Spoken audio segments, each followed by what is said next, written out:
Hi folks, this is Dr. Rob Sivas. I am the Carb Addiction Doc. And today we're going to discuss something that a lot of people throw in front of me or throw at me to explain why carbohydrates are necessary and why carbohydrates are not harmful. We're talking about sugar and starch. And I call this topic cultural keto or cultural carbohydrates. And here's the key difference in opinion, folks. Carbohydrates are not a problem. Carbohydrates are absolutely fine. In fact, carbohydrates have helped us to sustain ourselves as a species and to be the robust species we currently are. So carbohydrates are not an issue. And all the keto evangelists, here's the problem, folks. It is not carbohydrates. It is our relationship with carbohydrates that has changed from being one of subsistence, from one of nutrient provision, especially energy nutrient provision through rough times, to one of endorphin activation. When you transition from eating for the nutritional value to eating for the endorphin value, for eating for your mind, not your body, that's where the problem comes from. And in particular, it is the removal of fat from our diet, the manufacture of highly processed, highly sugary carbohydrates, and the addition of polyunsaturated fatty acids or multi-double bond carbon fatty acids to our meal that has enriched that food, made it more palatable, and given us the endorphin high. But there are a number of peasant communities that subsist on carbohydrates, and that is essential because you see, not only is carbohydrate a valuable resource for certain communities, but those are communities who live in a subsistence manner. They're eating once or twice a day, and they still live in a food insecure, food scarce environment. Because the other part about carbohydrates is not just the consumption of carbohydrates. Your body has a variety of hormones that can handle that pretty well. It's called the insulin system. But that's if you do it episodically, once or twice a day, or once every other day. When you're continuously eating enriched carbohydrates in abundance, it's that chronic excessive carbohydrate consumption that's the problem.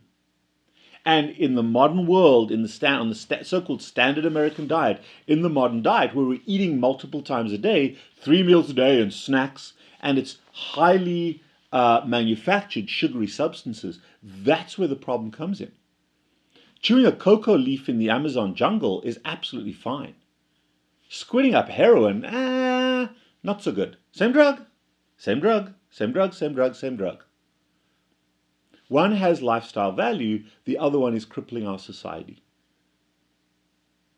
So, cultural keto, what's happened is we started out as hunter-gatherers that ate primarily animal products, which we hunted or we trapped, or we scavenged. Yeah, we've been scavengers.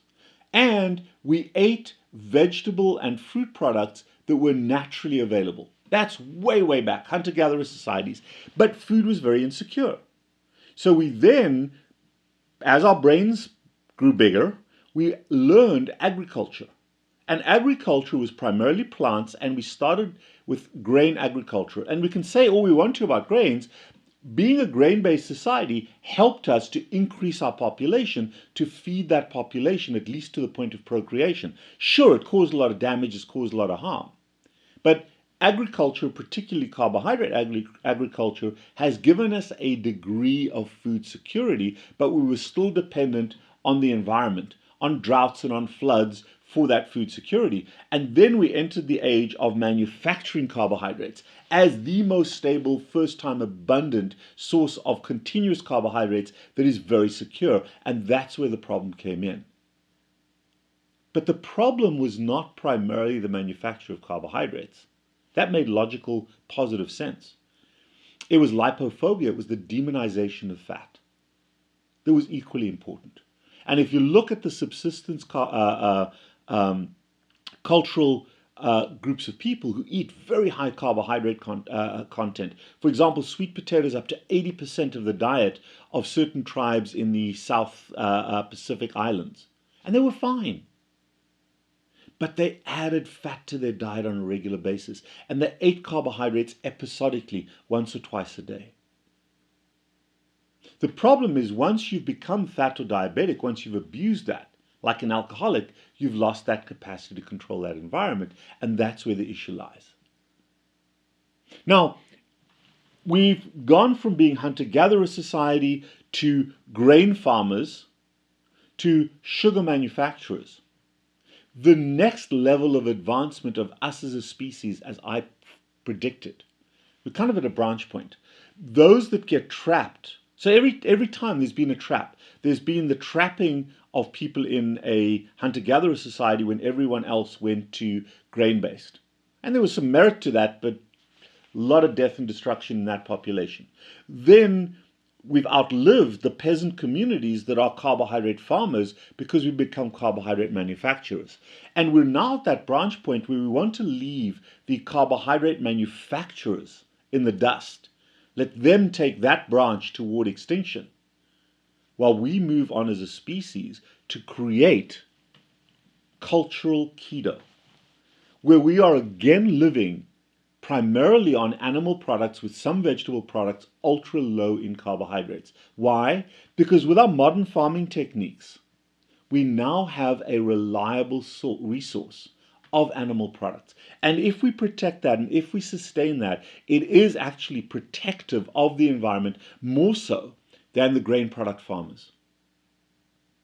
So let's take that next step and be proactive about cultural ketogenesis, where we focus on protein and fat and eating more of the whole animal in a variety of forms and eating some vegetable products, but primarily the leafy ones rather than the starchy ones. That is the next logical step in human progression. It's called cultural keto. And there's a branch point. Let the carbohydrate manufacturers go down their branch and we'll stay on the trunk of humanity. Cultural keto, in my lifetime and beyond my lifetime, is going to become the next most successful species out there. Makes you think, doesn't it, folks? And if you want to understand how to join that tribe, how to join that group, it's not a cult. This is much, much more than that. Remember, all new things started out as cults. But when masses of the population are benefiting from a disease resolution, a disease prevention, a brain growth, a body growth, a health perspective, cultural keto is the next logical step. Join our tribe. If you want to know how, give us a shout, 561-517-0642, text, WhatsApp, tell us who you are, we'll reach out to you, we'll set up a consult, and we can do that anywhere in the world. Telephone, WhatsApp, or Zoom. Think it through, and which branch are you on?